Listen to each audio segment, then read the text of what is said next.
I'm David Knowles, and this is Ukraine, the latest. Today, we analyse Vladimir Putin's historic speech in Moscow, where the Russian leader announced the annexation of 4 Ukrainian regions, Donetsk, Luhansk, Kherson and Zaporizhia, following sham referendums that were held in the territories earlier this week. We also speak to Latvian journalist Kristaps Andrejsons, who's been reporting from across Ukraine. We called Kristaps in Kyiv before he headed home to discuss his experiences riding a tank, speaking to Ukrainian and allied troops, and being woken up by rocket fire. We are facing a very serious crisis in energy caused by Putin's war in Ukraine. Nobody's going to break us. We're strong. We're Ukrainians. Every weekday afternoon, we sit down with leading journalists from the Telegraph's London newsroom and our teams reporting on the ground to bring you the latest news and analysis on the war in Ukraine. It's Friday, the 30th of September, day 219. And today I'm joined by our Russia correspondent Nataliya Vasilyeva and Latvian journalist Kristaps Andrejsons, who called in from Kyiv. Before we talk about Vladimir Putin's speech, here are the other important updates from Ukraine today. At least 23 people were killed and 28 wounded in a Russian missile strike that hit a convoy of civilian vehicles in the outskirts of the southern Ukrainian city of Zaporizhia, the regional governor said. Police and emergency workers rushed to the scene of the missile strike, the impact of which threw chunks of dirt into the air and sprayed the vehicles with shrapnel. The windows of the vehicles, mostly cars and 3 vans, were completely blown out. So far, 23 dead and 28 wounded, all civilians, Oleksandr Starukh, the Zaporizhia regional governor, wrote on the app Telegram. In the east, a Ukrainian military operation is underway to encircle Russian forces in the area of the eastern stronghold of Liman. A military spokesman said that they had all the logistic routes into the area under fire control. Away from Ukraine, Uzbekistan has no plans to deport Russians who are fleeing en masse to Central Asia to evade conscription amid Moscow's military campaign in Ukraine, the Tashkent government said on Friday. Before we talk to Kristaps, I caught up with Nataliya Vasilyeva, the Telegraph's Russia correspondent, who was watching Vladimir Putin's speech to hundreds of Russia's top politicians in the Kremlin this afternoon. What was quite stunning about his speech is that about 2/3 of it was not about Ukraine or the annexation, which is quite a landmark event, but about his grievances in the West. So in a way, he was trying to explain why he was forced to do it. And that happens after he spent about 10 minutes talking about historic Russian lands, about how annexing parts of southern and eastern Ukraine was the right thing to do, after what he said was the will of the people and the choice of the people show that what local authorities call referendum, that's something that he said he cannot ignore. And from the reaction of the crowd, did you learn anything? I mean, who was there? Who was listening? And did they look particularly thrilled with what they were hearing? Yeah, that's a very good question. Actually, I've been trying to remember when was the last time that we saw all top Russian officials, everyone from the government, both chambers of parliament, all regional leaders in one place. That's probably the first thing we're seeing everyone in one place since the COVID pandemic. So the idea of bringing all of those officials together for Putin was to show to give a show of force and to show that his decision to annex those parts of Ukraine was not his own idea, that the entire Russian establishment was in on it, that they have that Putin has their approval and that they overwhelmingly supported it. And we did see several rounds of applause for Putin. At the same time, before the speech started, he was about 15 minutes late. It was quite interesting to see the audience and how the live feed sometimes zoom in on one or two officials. And you can see that the mood wasn't exactly jubilant. I saw a lot of really tense expressions on people's faces, and it was very hard to find someone who looked genuinely at ease and who looked like this is what they wanted and this was a big day for them. What do you make of the gap between Putin's announcement of the official annexation of the 4 regions, Kherson, Zaporizhia, Luhansk and Donetsk, with the fact that actually on the ground there's still a lot of fighting? Russia doesn't control quite a lot of some of these regions.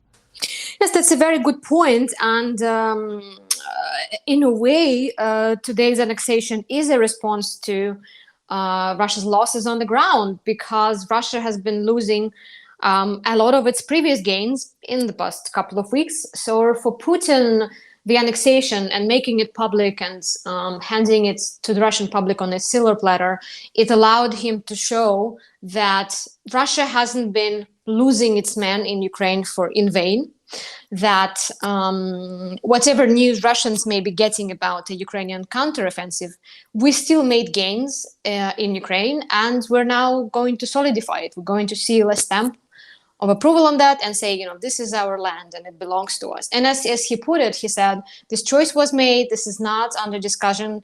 Those areas and citizens who live there, they are, quote, with Russia forever.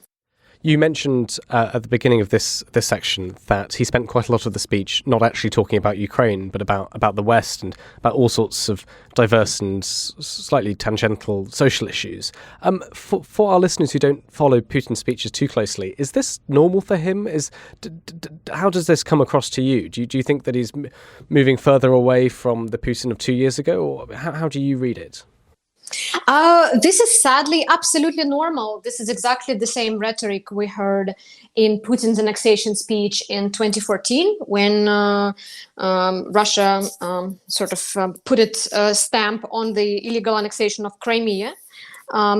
During that speech, Putin also listed a number of grievances, and it was his way of explaining the annexation of Crimea, saying that Russia was under threat and doing the land grab was the thing to protect Russia. Obviously, if you look at what Putin said this afternoon, it can easily be called his most anti-Western speech. It definitely falls in line of what he's been saying before.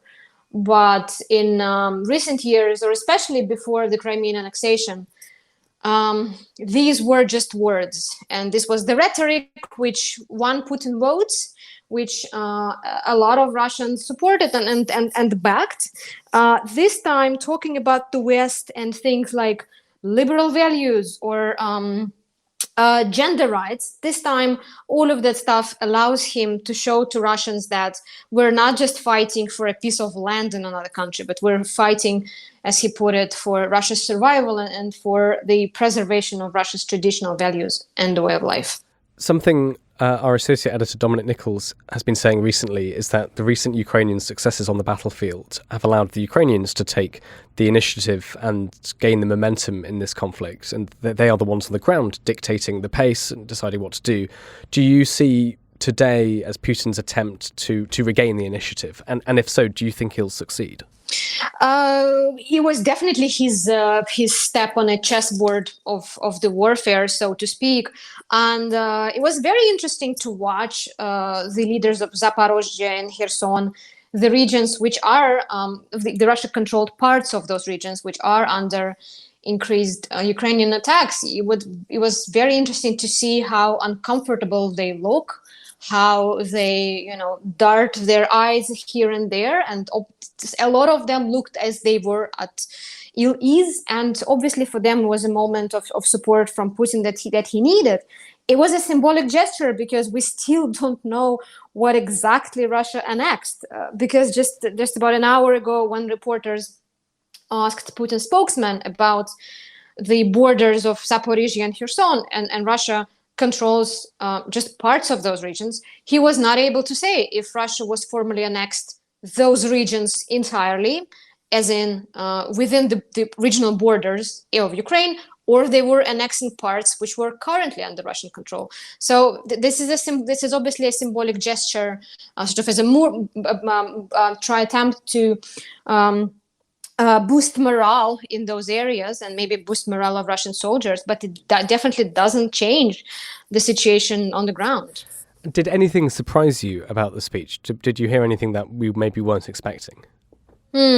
What surprised me was not what he said, but what he didn't say. I think the overwhelming expectation was for him to make some kind of statements about Russia's nuclear arsenal and how Russia was poised to use all of means at its disposal to protect Russian territories.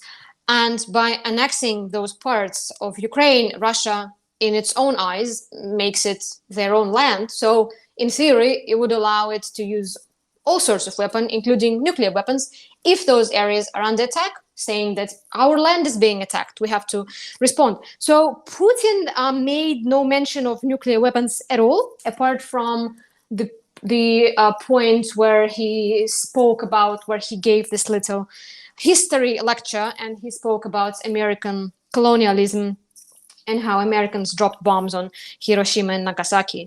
Apart from that, he made no mention of Russian nuclear arsenal, and he made no threats about a potential Russian nuclear response. What's coming next? You mentioned Putin's now off to a rally.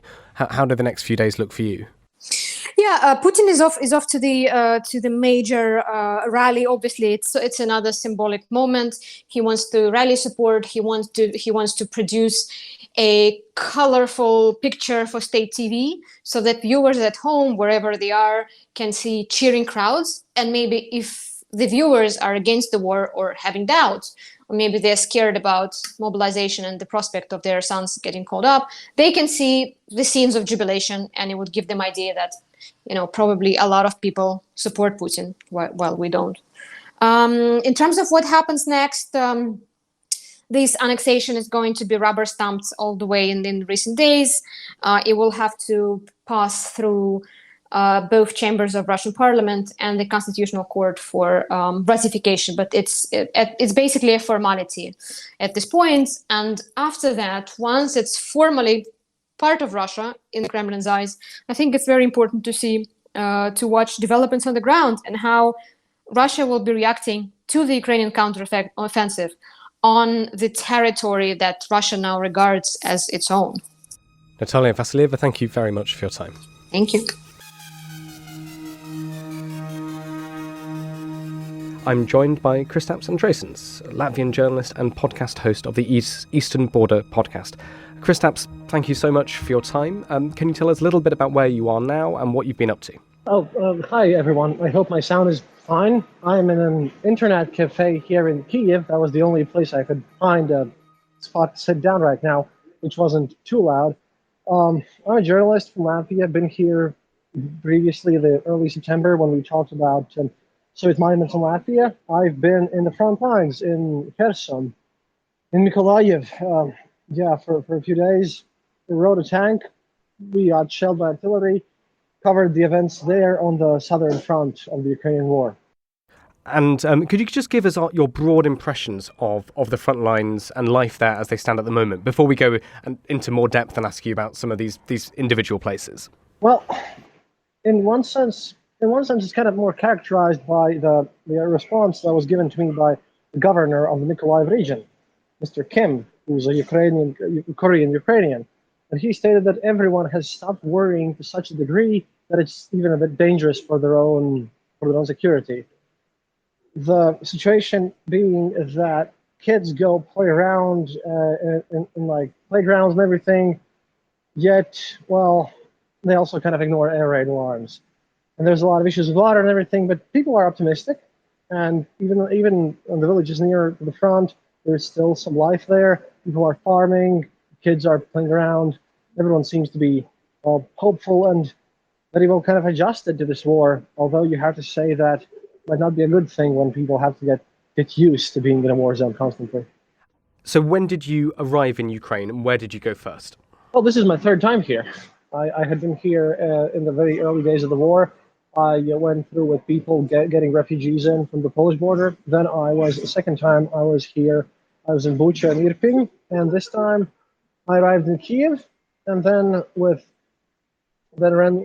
some help from local guys who organized help, journalists went to Mykolaiv. But my first thing here was meeting the Belarusian soldiers who are against Lukashenko. They call it, I think it's a company, Belarusian company or something like that. They have two brigades in them. I interviewed their leader, known by the nickname of Kit. He's very famous for being anti-Lukashenko, and I had an interview with them. And I'll be writing about that very soon, because really haven't had the time to sit down and actually process all the material that I've gathered in the last few days. Yeah, I can imagine. So let's talk about these Belarusians then. For people who don't know, can you give us some background on the company? Where are they in Ukraine at the moment? And what were your big takeaways from your interview with their leader? They are the guys that recently, just I think 2 days ago, got the award for their defense of Bucha. They were doing their best to stop the Russian advance there. They are people who, after 2020 events in Belarus, escaped the country, but these are the more militant of them, obviously. So they came down to Ukraine, about 20 of them. They joined the Azov battalion. At that point, it was a battalion still. Now it's grown, obviously. And, they served in the first days of the war with the Azovs. They were important in the defense of the Hostomel airport up there, and the news about them spread around. And they said that when they came back from their first combat mission, there weren't 20 people, there were about like 50 people there. And now they've grown to a point where they have 2 brigades, they have vehicles and equipment, and they're right now preparing to do some reconnaissance missions in the Zaporozhye front, as far as I know. I wasn't given any specifics because obviously that's classified information. And they are people who are now preparing. And as they say, when the war is over, they will probably go back to Belarus and try to throw off Lukashenko's regime, because the major complaint from the Ukrainians and in general was that in 2020, Belarusians, who are in general seen as somewhat peaceful people who are against conflict of all sorts, they didn't have any leadership. They didn't have any people who would be ready to, actually organize the protests and fight back against the repressions that Lukashenko is building out there. So these guys are training here, as they say, to, after the war ends, first they want to liberate Ukraine, and then they want to go back home and liberate Belarus. And currently there's a lot of conversation around about if Lukashenko will enter the war. And as far as I know, these guys, they said that if that happens, they'll be the ones on the front lines from the Ukrainian side who will talk to the Belarusian soldiers, because apparently no soldier in Belarus wants to go fight against Ukraine. However, they might have officers who might give them commands, and they're also afraid that Lukashenko might lose all control of his armed forces because, it might be other people from Russia who take command of this. At any rate, things are going to be very difficult if Lukashenko actually decides to do something like that. And when you were talking to them, I mean, as you mentioned, they've been fighting since the very early days of the war. Did you get a sense of their morale? And also, I mean, something, as you know, we talk about a lot on this podcast is Western support and equipment and aid and all that sort of thing. Did they talk to you about that at all? What did you get a sense of what their equipment is like? What do they want allies and others to give them? So far right now, I know the conversation is about very specific equipment. They are stocked on regular stuff, but they lack communications, the same with other tank units of Ukraine that aren't exactly frontline elite troops. They have a lot of cases where they only can communicate like 50 meters between the tanks, the combat vehicles, and then if the distance is further than that, then they will have to exit their vehicles and get out of the tank and do communication with hand signals and stuff like that. And for example, the rescue services, they are complaining that they lack, for example, some testing stuff for if there's a chemical emergency or something like that. I'm not an expert on these cases, but right now we're talking mostly about specific equipment, and of course, more combat vehicles and more high-tech stuff. It's not about the basic rifles and things like that. The morale's pretty high because, they are there since the beginning of the war. Like I said, they're one of the more motivated troops in the Ukrainian armed forces, since they are also very against Lukashenko, and they were integrated very well with the Azov battalion, from whom they've since separated because they've grown in size, the Belarusians, that is.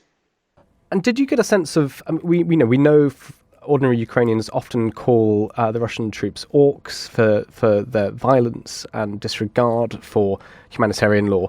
How do the soldiers talk about them or think about their enemy? Did you get a sense of that? Yeah, it's approximately the same. They use orcs, and they use some other terms which are not polite enough to be aired and talked about here. Interestingly enough, Ukrainian army call the civilians chlapцы, which I find interesting, because chlapets, that's kind of a cabbage roll, when you take mincemeat and stuff it into cabbage. And I think one of the reasons is that all the journalists there, we were very well armored and everything, but the guys in the front lines, at least in the tank corps, they don't wear that much body armor. It inhibits the movement. It's all a bit interesting. Their attitude towards Russians is, kind of too. They're just, I think, too chill about this war. Since I spoke with one of the men in the very front lines in Kherson and Mykolaiv about how he had escaped a burning tank on the 6th of September, very recently, and he just drew like the whole combat situation for us in the sand with his leg and just casually started talking about how he's been on fire, how his commander has been on fire, how they did the attack and everything, and how he can't wait to go back once again. It's kind of like this weird attitude, and I think a lot of these men are going through all this hellish situation with and everything that keeps them going right now is the fact that they have to keep moving. There's going to be a lot of psychological trauma there to kind of understand and deal with once the going stops, once they have some more time to reflect on all these matters. And that's going to be difficult for them. You mentioned you went down to Mykolaiv. Could you give our listeners just a sense of what's the atmosphere in the streets like? If you could paint a bit of a picture of walking around close to the front lines, what kind of things do you see and what do you hear? First of all, on the day 3, you understand that it's no point going to sleep earlier than 1 a.m. at night because explosions are going to happen. We had some really close ones. We had 2 rockets striking the city center. One of them was about 200 meters from our hotel, and the other one was about 500 meters from our hotel, like a couple of blocks away. And they use either Typhoon S rockets or missiles or those S-300 ones. And they've modified them to shoot at air targets, but they're the shrapnel ones. They're the ones that explode a couple of meters above ground and then shred shrapnel everywhere. So it's a daily occurrence. Everything's getting exploded constantly. And every night you can hear the air raid alarms, you can hear the explosions, very loud booms. And as we were staying close to the city center, yeah, that gets shelled a lot. People are just used to this. There is very few houses left that still have their windows there. A lot of houses don't have windows, but the Ukrainians themselves, well, they've become very adept at fixing the thing, fixing the damage. Because as we were staying there, we lost water to our hotel. And the very same day, because the pipe was ruptured by an explosion, but the very same day that was fixed. They have very well organized aid there, since they don't rely on the government to do everything for them. A lot of community will just come together and try to fix things on their own, like even before the government gets there. It's a very interesting situation where they have been forced to adapt and fix everything super quickly to allow life continue onwards a bit. Okay, because it's interesting to see how, like, in those burned out buildings, half the buildings burned out and the windows have been boarded up, but there's still like a pizza place running in that building and it's still working and everyone's still polite to you. You mentioned right at the beginning of this interview that did you say you've been riding a tank? Is that right? How did that come about? What was it like? Pretty rough, I tell you. That was a T-72. It's somewhere there on my Twitter and the videos, because me and Anthony, we went to the front lines, and we met artillery people, and we spoke with them and got interviews with the operators of the 777 vehicles. And from there, we were taken closer to the front to speak with the tank troops. But just so happened that one of the tanks was driving to its combat mission, so they just offered to pick us up. And it wasn't like it was very close, a couple of kilometers away from the front, and they were going there.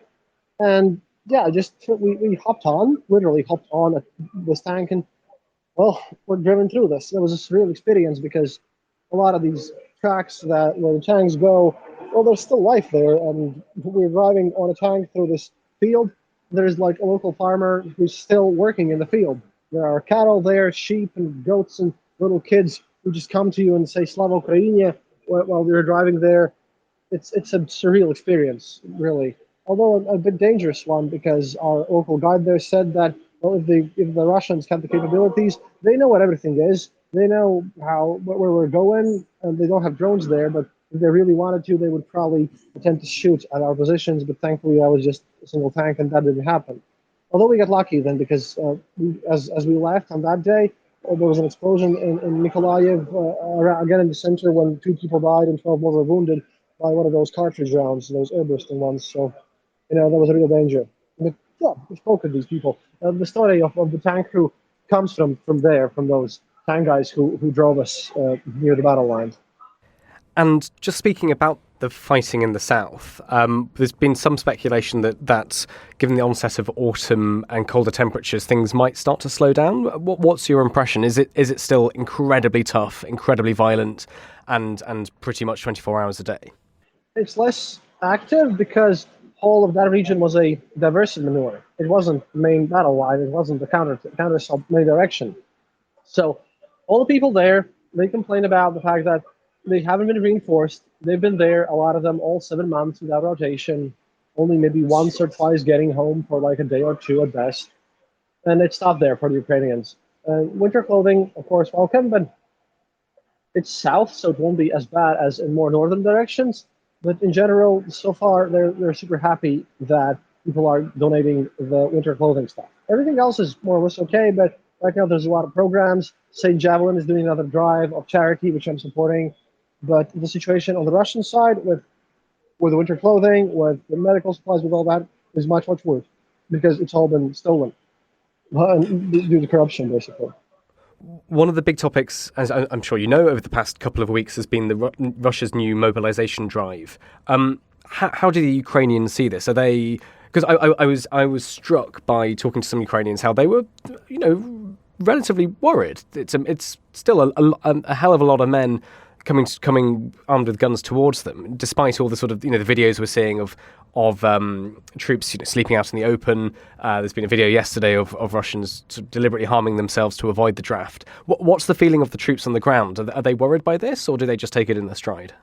Well, to us, the guys in the front, well, they're taking it in stride, but people around who are in reserve or who are in rescue services, of course, they're more worried. It's still more people to deal with. It's still very difficult. It's still quite hard for them. I mean, the troops in the Russian side are under-equipped and they're not motivated. And recently, well, they recently in pro-Russian channels on Twitter, they posted brave pictures about Russian winter soldiers, which didn't have any winter camo. That was like all green still. However, well, people are worried, but they're not panicking. I would put it this way. And the soldiers on the ground, well, they try to be optimistic and keep some dark comedy about, well, more fertilizer for the Ukrainian soil. That's one of those running jokes. But in general, I didn't see panic. But again, there is this worry because, again, this means that the war will be prolonged. And of course, all the Ukrainians would want this war to be over as quickly as possible. And they understand that it's going to happen via a military victory only, because that's another thing that I spotted here. A deal at this point has become just impossible. So you think that no matter what Putin says today, no matter what happens in the annexation speech that's actually going on right now, that the Ukrainians will keep on fighting? Yes, of course. They're stubborn people. And after Bucha, after Irpin, after everything that's happened, there can be no deal. If any offer, any mention of a deal in Ukraine is gonna, it's a tantamount to political suicide. It is absolutely unpopular. People want to keep fighting. People want to keep going. And as they say, the only thing that keeps them away from victory is their lack of equipment.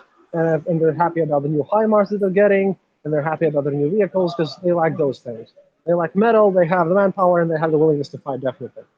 Another topic that we've been talking a lot about is the rising nuclear tensions. And I've been seeing quite a few Ukrainians I follow and chat to talking about how it's now a subject of conversation again in their offices and when they see their friends. Did you hear much about that at all? Is it something that's being talked about? And if so, did you see any preparations being made, or how are the Ukrainians thinking about it? Well, people who haven't followed politics are worried, but a lot of people in the military, same as me, aren't exactly as worried about this, because I highly doubt that any tactical nuclear weapons will be used. As I mentioned yesterday in another interview, if Putin decides to use nukes, it's London that he'll be nuking with strategic nukes as a last step effort. Because one, Putin always does the thing he denies. That's by the KGB handbook, He denied mobilization, he denied the war, he denied that there were Russian soldiers in Crimea. He always denies everything up until the last moment instead of boasting about it. And secondly, even in the most pro-war channels in Russia, the Girkins, the Wagner channels, Wagner Group, all those guys who are so hardcore for the war with Ukraine, who are so hardcore for this war that they even call Putin a liberal, right? even those people are vehemently against the use of nuclear weapons and say that would be a massive mistake for Russia. Since, well, in Putin's propaganda and in their own minds, those are the people that basically Ukraine does not exist. They're all Russians here, according to them, right? So Putin, if he would nuke Ukraine with a tactical nuke, would have to explain to his own people why is he nuking Russia that he wants to conquer, Russia according to him at least. That would be about, it would go down just as well as if, I don't know, during some struggles in Britain, British people would just decide to nuke Scotland or something. That's the level of, that's the consequence of Putin's propaganda on its own. And a lot of people state that Russia will only use nukes as a purely deterrent. I don't know. I think that if Putin will use the nukes, that'll happen when everything's totally lost for him, and then he might not even hold back, and then he might use some strategic ones. But also, I don't think that such an order will be actually pulled through, because people who are in the strategic missile weaponry there in Russia, well, they're pretty smart people. A lot of them are old school Soviet types, and in the Soviet Union, it was always a massive taboo to even mention the nukes. It was always told to us that it was the Americans and the evil West that would use the nukes, not us, not in the Soviet Union. So that's another massive social taboo. Therefore, if Putin would be constantly denying and publicly stating that he would not use nukes, then I would be worried. But if Putin is just trying to threaten and intimidate people, I think that should actually be a sign of less threat than otherwise. Thanks, Kristaps. That's absolutely fascinating. Can I ask you, just moving away from the nuclear question, you met up with and interviewed a former US MC. Can you tell us a little bit about him and what he's doing out there in Ukraine? Yes, I met Craig, with a weird spelling of his name. He used to be a Marine, and now he also served 2 terms in Iraq, I think, and Afghanistan. And he's here because he was just so tired of looking at injustice being done, and he's one of those people who said that he wants to do something about it. He's a very rough person, obviously, but basically he always said that if something like this would happen, he is an American, and as a military person, he felt like he could do something about it, and he said that he should basically come here. And right now he's here on his own. He's signed a deal with the Ukrainian army. They have like this unit there. They're forming a unit, which is going to be a foreign unit inside the Ukrainian army, because apparently the foreign region that Ukraine formed was such a new institution that a lot of people had troubles finding their combat units, finding units they could work with. There were a lot of organizational issues. So right now, the main way how foreign volunteers can join is actually signing a contract with the Ukrainian army, which he's doing. He's gathering aid for his unit via GoFundMe, because he's here on private funds, which is why it usually stuns me when a lot of people, often in the West, speak about Western mercenaries, and the same language is applied also in Russia sometimes. I find this strange because those people are there, they arrive on their own, and well, he's now happy that finally, after this deal, now that he's here after a couple of months, he might be able to actually get some payment, but not more than the Ukrainians are getting paid. But that was really interesting, meeting someone from all over right here. Is Craig and his story, do you think that's representative of foreign fighters in Ukraine, or is he a bit special from being a former soldier? Do you have a sense of what's the makeup of the foreigners in Ukraine? Well, they're a bit weird. I do have to say that all those people, mostly veterans, and also some other guys from Twitter, where they're not your usual folks. They are always characters. We'll just put it that way. They always have their own weaknesses and all mental quirks and opinions about everything. They are, well, most likely, I feel like they are the people who couldn't fit in completely after their own previous service, and a lot of them are really motivated by helping out Ukraine. But definitely, no matter their motivation, some of them just want to do justice. Some of them couldn't fit in. I know that they're all motivated to help Ukraine and be professional about it. And have they learnt Ukrainian? How do the locals sort of treat them? Do they see them as just part of their own armed forces? Are they especially thankful? What's the attitude towards the foreigners in Ukraine? About the same as with the regular armed forces. The language barrier is a problem. They have a translator in their squad, because Ukrainian is very different from Russian. Sometimes in the squad they will have maybe one, maybe two people who could speak either Russian or Ukrainian. But in general, the Ukrainians treat them like other soldiers with respect, like with all military units. Sorry. And currently, in Ukraine, military is held in high regard, very much respected. And the same goes for all the foreign soldiers, because people are sometimes even surprised that people will just come from other countries and leave their place to help them out, and they're happy about that. There's a lot of thankfulness to the West about this. Ukraine really does feel like it's part of EU, and they want to show it to everyone. Like in Kiev right now, the city is very much alive, despite the war and everything. And yeah, I can feel that Westerners are treated very kindly here. They're not given special privileges, but they're appreciated certainly. Kristaps, you mentioned this is your third time in Ukraine since the beginning of the war. From your perspective, what do you think has changed? And has there been anything that surprised you about this trip? Well, weirdly enough, I had a little surprise, but that wasn't because of the war. It was because apparently it's really cool now in Ukrainian food places where they serve burgers and barbecue to give you latex gloves for your teeth. That's a thing that came from Russia with a Russian rapper Timothy. He started that in his own chain, and apparently that's gotten big here. It's now expected for burger places to give you latex gloves, although that's pretty much really bad for the environment, I think. But the surprising thing was, again, how Kiev is very much alive. Since last time I was here, there were checkpoints on every block, basically, and it was crazy. However, now Kiev is very much alive, and Mykolaiv, despite all their struggles and all that they're going through, yeah, the city is continuing on like normal, because I was extremely scared when during the night missiles struck, and they struck nearby.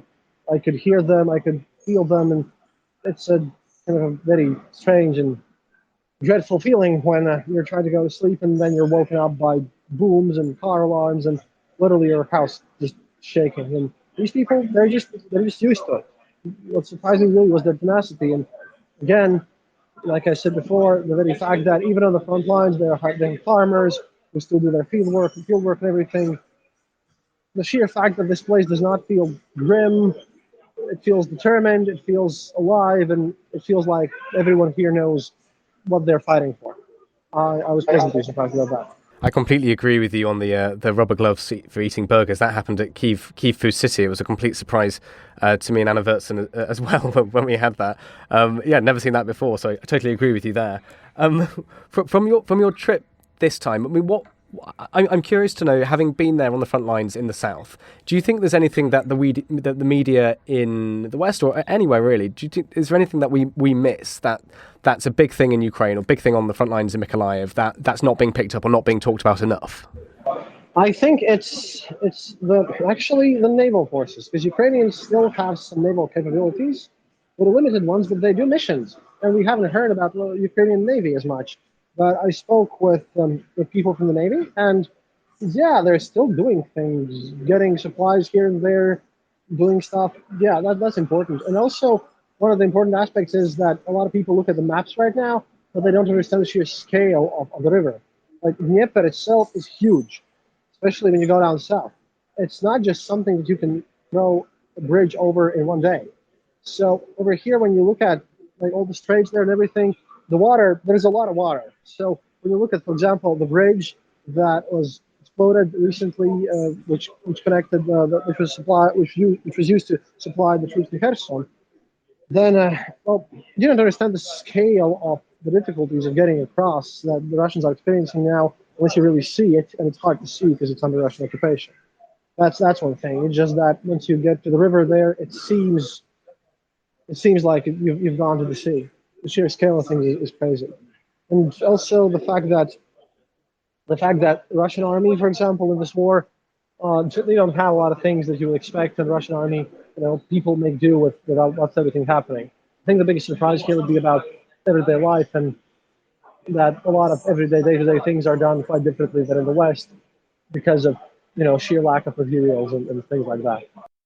You're heading back to Latvia now, I understand. Is there a particular interview or memory or scene that will really stand out for you that will be the thing that you think of when you get home? Would you talk a little bit about that for us? Yeah, that was really with the mention with the Tang guys, because they had really poor coffee as well, and we had brought some for them. And this being near front experience, when I also asked them about, aren't you afraid? Have you been used to all these rockets firing and explosions? And they just laughed, and they were super happy about this. But that's from the war part. But while I was there, and there next to the front lines, in one of the evenings, I managed to get an interview from Russia, from Dagestan, where the protests are going on. And I think that's going to stay with me as well, because during that interview, I had a conversation with people about what the Dagestanis want, how the ethnic minorities in Russia are basically oppressed, why is this mobilization hurting them more than it's hurting ethnic Russians and all that. But at the end there, there was a great final question here, which was, well, I asked, how do you think, well, whether or not these protests, will they spread into something larger? And the guy from Dagestan responded that Russia is Putin, Caucasus is Caucasus, and Moscow is Moscow, other regions, but Russia is Putin. Because what struck me as odd is that in Russia, in many regions, they live locally. They live locally in the sense that people in Moscow don't care about protests in Dagestan because it's a separate region, and they feel like basically in another country. They have very little ties with the Moscow government, since Moscow government has only brought them repressions and is represented by Putin and all the things that they call, well, one giant massive fake. And I contrasted this with how people view everything here in Ukraine, how people help each other, how everything is done locally, and people are just, people in Kherson feel like they have a real connection with Kiev. They have something here in Ukraine that Russia misses. They have a real sense of, I don't know, nationhood, of them all being this, from different regions, but being in this one whole country. Meanwhile, in Russia, due to the actions of Putin, we can see that it's much more regionalized, and if Putin leaves, there's very few things that can actually keep the whole mess of Russia together. Meanwhile, Ukrainians, they know what they're fighting for again, and their tenacity and this whole feeling of closeness and commonness, that left a huge impression. Kristaps, is there anything we haven't spoken about that you think is important to mention, or that you think our readers should know about? Our listeners even, sorry. Sorry, no, it's fine. I'm sorry if I sound a bit weird now, just that I'm still here and try to find a good spot for this. But I'm going back to Latvia right now. I'll be going back here to Ukraine, but I'm going back to Latvia because we have elections tomorrow. Because, well, those are new ones, and they are the ones after COVID and after the war started. And currently in Latvia, we have a lot of parties who've just sprung up with dubious finances and everything that are anti-Putin, and they're not going to get a lot of votes, but they're there. And there is still a lot of questions about the funding and the Putin's ties to everywhere in Europe. And that's a major issue, and there's going to be more elections coming on soon. So I wanted to mention that everyone should really go and vote and be active in their political circles, and maybe take a look at where the funding comes for some of those people who are very against this Ukraine war, because we've seen a lot of these things. And secondly, about the whole people who escaped from Russia, I know that there is a humanitarian catastrophe on the Georgian border, because no one in Russia really cares about the people who are escaping right now. They don't have any water, they don't have any food, and they're stuck there next to the Georgian border with like summer clothing, because no one expected to wait there for such a long time. The line there, as far as I know, is about 2 to 3 times, even up to 5 times on some border crossing posts, longer than media reports, because it doesn't include all the massive lines that are near the checkpoint just before you can even get to the border, because there are a lot of armored checkpoints there. So, Russia with this mobilization, especially as we've seen in Georgia, has caused a massive catastrophe of their own people in there as well. Just wanted to say this. If you hadn't spoken about this in the show, sorry, I didn't have the time to give you guys a listen. It's been a bit too busy.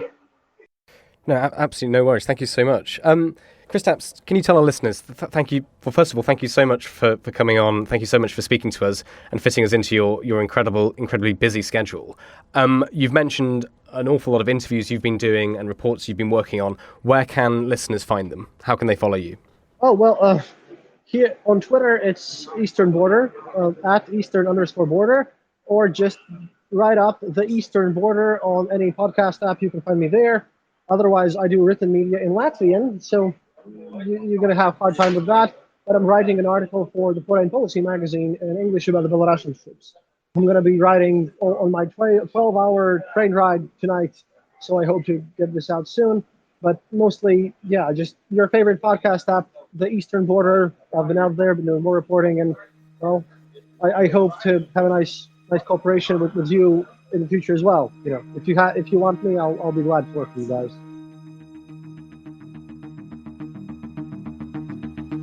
Ukraine the Latest is an original podcast from The Telegraph. To stay on top of all of our Ukraine news, analysis and dispatches from the ground, subscribe to The Telegraph. You can get your first 30 days completely free at telegraph.co.uk/audio. And sign up to Dispatches, our Ukraine newsletter, which brings stories from our award-winning foreign correspondents straight to your inbox. You can listen to this conversation live at 1 p.m. each weekday on Twitter Spaces. Follow The Telegraph on Twitter so you don't miss it. If you enjoyed this podcast, please consider following Ukraine the Latest on your preferred podcast app. And if you have a moment, leave a review, as it helps others find the show. You can also get in touch directly to ask questions or give comments by emailing podcasts@telegraph.co.uk. We do read every message, and we are especially interested to hear where you are listening from around the world. Ukraine the Latest is produced by Louisa Wells and Giles Gear, and today on Twitter, Claire Hubble.